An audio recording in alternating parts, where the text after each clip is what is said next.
Welcome to R P Voice চেনেললৈ স্বাগতম জনাই আপোনালোকক মই আজি এক বিশেষ দৃশ্য দেখাবলৈ ওলাইছোঁ।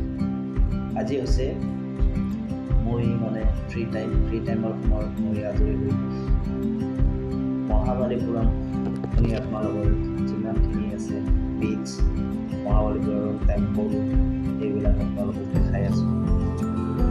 চাওক আৰু যদি ভাল লাগে ছাবস্ক্ৰাইব কৰিব আৰু কমেণ্ট কৰিব আৰু লাইক কৰিব আপোনালোকে উপভোগ কৰক।